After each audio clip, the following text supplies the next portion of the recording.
Vendredi 4 septembre, nous célébrons le 150e anniversaire de la proclamation de la République. Une République née sur les ruines d'un empire, dans les affres d'une défaite humiliante, sous les terribles auspices de l'occupation et de la guerre étrangère, et enfin, dans le spectre affreux d'une guerre civile.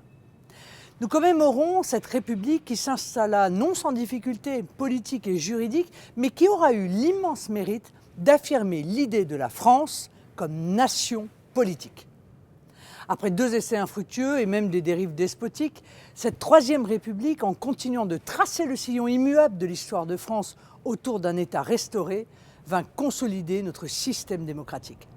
Elle formalisa nos grandes libertés, comme celle de la presse ou de réunion, comme celle de manifester ou de se syndiquer. C'est elle encore qui assura, dans le cadre de la promotion républicaine, l'émergence d'élites populaires. Dans le même temps, elle arrima par l'enseignement de l'amour de la patrie, avec ses hussards noirs de la République, la conscience nationale de tous les Français. Notre pays est aujourd'hui victime de l'affaissement de l'État, du délitement de certaines de nos institutions et de l'abdication d'élites promptes à déléguer leur pouvoir à des autorités, y compris d'ailleurs étrangères.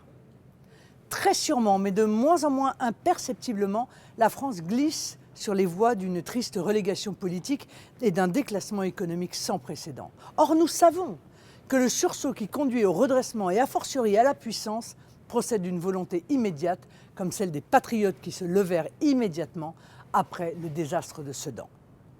Mais la République d'après 1870, celle qui a préparé la France à la terrible épreuve de 14, nous enseigne aussi que ce prodigieux édifice procède aussi d'une plus longue construction politique, née d'une vision et de valeurs assumées.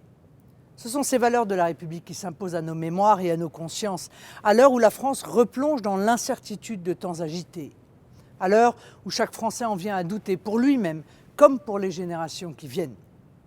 Au moment où des études d'opinion démontrent des tentations de sécession territoriale, morale ou identitaire, au moment où surgissent des revendications obscurantistes et avec l'islamisme, des exigences de type théocratique, au moment où le débat est volontairement et artificiellement racialisé par des semeurs de discorde et jeteurs de haine au risque d'une guerre civile froide comme aux États-Unis, jamais le message de notre République n'aura été si nécessaire. Ce message de fraternité et de liberté, ce message de protection et de justice, ce message d'une France sûre d'elle-même et de ses valeurs, c'est nous, authentiques partisans de la République française, qui le portons. La laïcité, l'assimilation républicaine, l'égalité des citoyens et donc l'égalité non négociable entre les hommes et les femmes. La ferme détermination face aux féodalités de tous ordres, la juste promotion de chacun en fonction des mérites personnels. L'unité autour d'une histoire que compte l'unifiant roman national. Cette passion de l'avenir qui résulte spontanément d'une communauté de destin, tout cela tient en une réalité politique, la plus belle qui soit, la nation.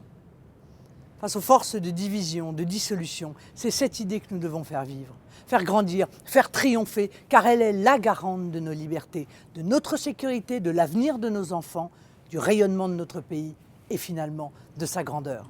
Vive la nation, vive la République, vive la France.